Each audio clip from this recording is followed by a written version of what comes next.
주변에 인근에 이제 비슷한 건물이 있는데 실거래가 23억 그리고 23억 5천만 원에 거래가 됐다고 합니다. 근데 지금 그 물건을 얼마에 받았어요? 17억이요. 한 5억 정도 싸게 사신 거고 투자금은 안 들어간 거고 이자 빼고 한 400만 원 정도가 남으시기 때문에 너무 잘 세팅하신 게 아닌가 생각이 듭니다.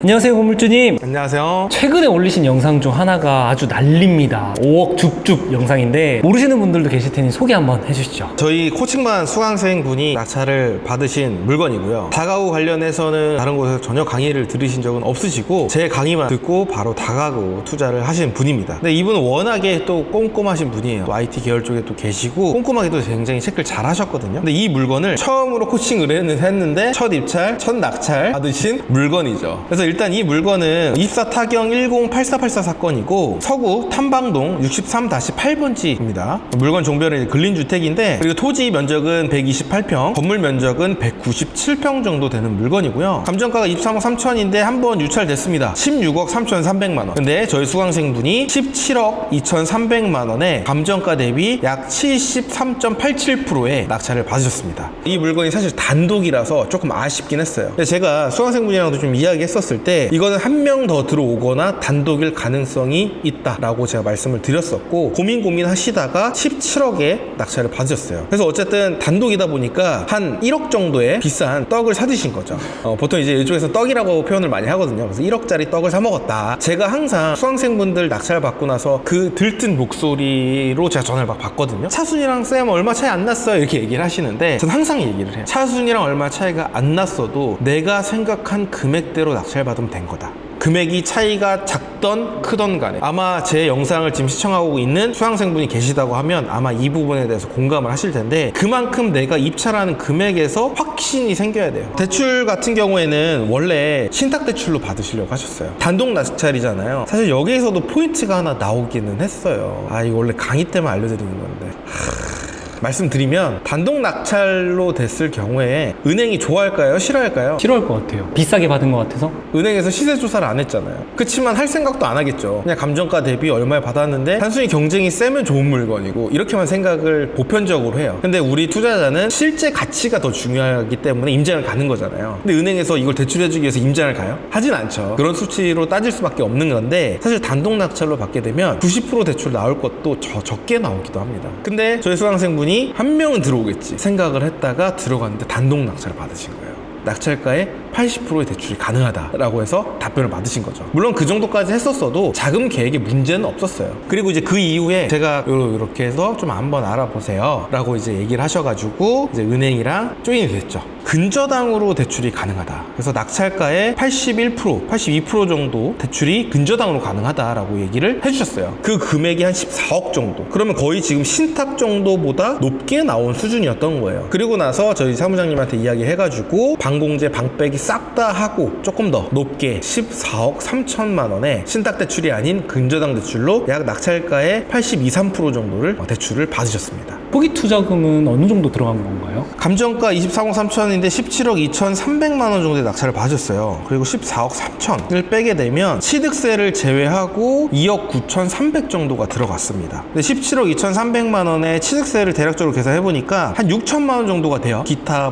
여러 가지 비용들이 있으니까 한 7천만 원 정도 잡게 되면 한 3억 5, 6천 정도가 들어간다라고 보시면 될 것 같습니다. 제가 얼마 전에 댓글을 봤어요. 초기에 투자를 하는데 3억에서 4억 정도가 들어간다. 너무 세다. 이렇게 얘기를 하시는데 이 물건의 감정가는요 23억입니다. 그리고 낙찰가가요 17억입니다. 취득세만요 7천만 원입니다. 그리고 신탁대출도 아니고 방공제 다 하는 근저당 대출을 받았어요. 17억 낙찰가의 취득세 포함해서 3억 5천 정도가 들어갔다라는 건 정말 말도 안 되는 투자입니다. 3, 4억 정도 되는 금액이 적다라는 얘기가 절대 아니에요. 근데 이 3, 4억만 보시지 말고 원래 가치와 금액 크기를 보고 비교를 해보셨으면 좋겠습니다. 만약에 내가 투자금이 3, 4억 정도가 없다면 감정가 23억짜리를 할 게 아니라요 10억대로 하시면 돼요. 그러면 그만큼 반 정도가 줄어드는 거고 10억에서 내가 더 싸게 받게 되면 실제로 취득세 포함해서 6천만 원 정도로도 투자하고 계시는 분이 계시거든요. 내 투자금에 따라서 물건 감정가를 20억짜리 보는 게 아니라 10억대나 10억 미만을 보면 충분히 적은 금액으로 투자할 수 있기 때문에 최종 들어가는 금액은 그렇게 신경을 안 쓰셔도 될 것 같습니다. 게다가 또 여기서 중요한 게 또 있죠. 일단 근저당 대출을 또 받으셨기 때문에 전세를 또 받으실 수가 있습니다. 기본적으로 신탁 대출을 받았을 경우에는 대출 금액이 또 워낙 크기도 하고 신탁에 대한 이미지 때문에 전세는 안 들어와요. 근데 저희 수강생분은 근저당 대출을 받았기 때문에 월세 보증금을 맞출 때도 넉넉하게 맞추실 수가 있고 전세를 맞추셨다고 합니다. 그래서 앞으로 월세 하나와 전세를 맞추시게 되면 지금 무피까지 되는 상황이다 라고 제가 카톡을 받았습니다. 초기에 내가 23억짜리 물건을 17억에 받아서 신세 내고 3억 5, 6천이 들어가서 나중에 투자금을 전부 다 회수해서 무피를 만들고 이자를 제외하고 또 월세를 받는다면 이것보다 좋은 투자는 없는 거죠. 월세는 지금 어느 정도 나오나요? 그때 듣기로는 월세는 전세를 놓으시다 하더라도 한 900에서 한 1000만 원 정도가 나오는 걸로 알고 있고요. 14억 3천에 4.7% 이율을 계산해보니까 이자가 월 한 560만 원 정도가 나오신다고 하더라고요. 그래서 그걸 빼게 되면 약 400만 원 정도의 수익이 예상된다고 합니다. 거의 투자금도 안 들거나 아니면 2, 3천 정도가 묶이면서 매달 400만 원을 받는다라는 건 대박이죠, 대박. 이 영상으로 처음 이 다가구를 접하시는 분들은 근저당이 뭔지 신탁이 뭔지 모르시는 분들은 좀 많으실 것 같거든요. 그거는 어떻게 구별할 수 있나요? 그래서 제가 요번에 다가구 경매만을 위한 온라인 세미나를 또 진행을 합니다. 세미나 시간 때 지금 대출의 종류가 어떤 대출이 있고 이 대출이 왜 나눠지고 다가구에서 이게 왜 중요한지에 대해서 세미나 시간에 공개를 할 예정입니다. 그래서 관심 있으신 분들 같은 경우에는 고정 댓글 확인하셔서 단톡방에 입장해 주시면 비공개 라이브로 또 진행되니까 세미나도 들어보시고 궁금하신 부분들은 실시간으로 저한테 질문 주셔도 좋을 것 같습니다.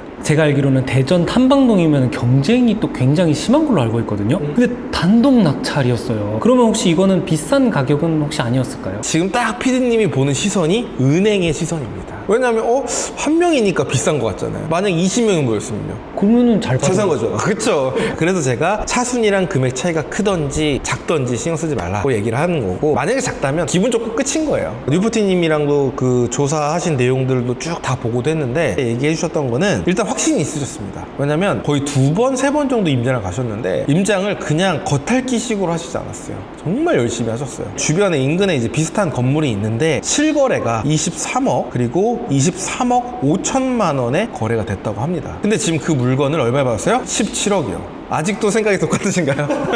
뉴포티님 같은 경우에는 이제 실거래가 기준으로 봤을 때는 한 5억 정도 싸게 사신 거고 투자금은 안 들어간 거고 이자 빼고 한 400만 원 정도가 남으시기 때문에 너무 잘 세팅하신 게 아닌가 생각이 듭니다. 그리고 제가 뭐 에어비앤비 뭐 이렇게 물어보시는 분들이 있는데 뭐 에어비앤비, 모텔 뭐 수익률이 너무 좋아요 라고 얘기하시는데 저도 알아요. 수익률이 좋은 거. 근데요 제가 얼마 전에 한번 봤는데요 수익률이 좋아야겠더라고요. 왜냐하면 사업이에요. 사업. 그건 사업이기 때문에 당연히 수익률이 좋아야 돼요. 다가구주택도 임대사업입니다. 그치만 임대사업은 말 그대로 그냥 임대료만 받고 아무것도 안 해도 돼요. 근데 에어비앤비나 모텔은 전부 다 또 사업인 거죠. 그리고 비용도 또 많이 들어가는 부분들도 있기 때문에 그거에 비하면 이 다가구는 정말 아무것도 안 하셔도 됩니다. 그거에 비하면 수익률은 낮겠지만 이거만한 수익률은 앞으로 제가 봤을 때 없지 않을까 생각이 듭니다. 뉴포티님은 건물주님 코칭방 강의 듣기 전에 경매 학원이나 이런 걸 다녀보신 적이 있으셨나요? 어디 학원에서 공부하신 건 잘 알고 있는데 근데 이제 거기에는 다가구에 대한 내용은 없어요. 제가 맨날 말씀드리지만 이 다가구를 다루시는 분이 전국에서 제가 유일한 걸로 알고 있습니다. 특히나 이 다가구를 2달 동안 하실 수 있는 분이 저밖에 없어요. 다른 곳에서 이제 빌라나 아파트 경매 기초 정도 강의를 또 들으셨고 피드백도 해주셨대요. 근데 거기서 얘기하셨던 게 이메일 피드백밖에 안 됐대요. 아니면 직원들 피드백밖에 안 돼서 피드백도 너무 늦게 와가지고 결국에는 피드백 받고 나서 이미 낙찰이 끝난 경우들도 너무 많았었다 이렇게 얘기를 하셨죠.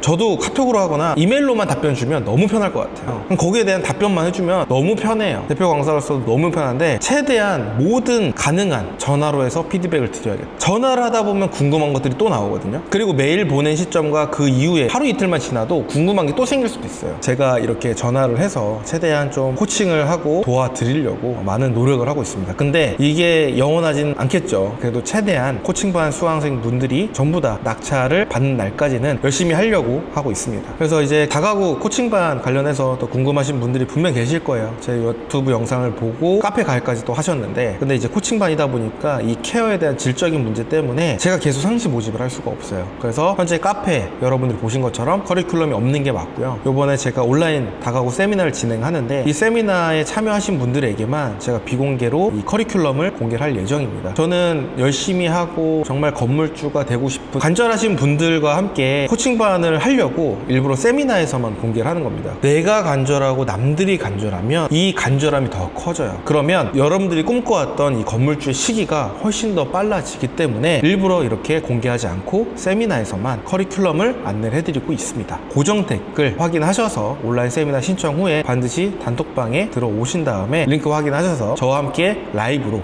이야기도 하면서 궁금한 부분들 질문도 해주시면 좋을 것 같습니다. 오늘도 시청해주셔서 감사하고요. 다음에도 더 유익한 영상으로 찾아뵙도록 하겠습니다. 지금까지 시청해주셔서 감사합니다.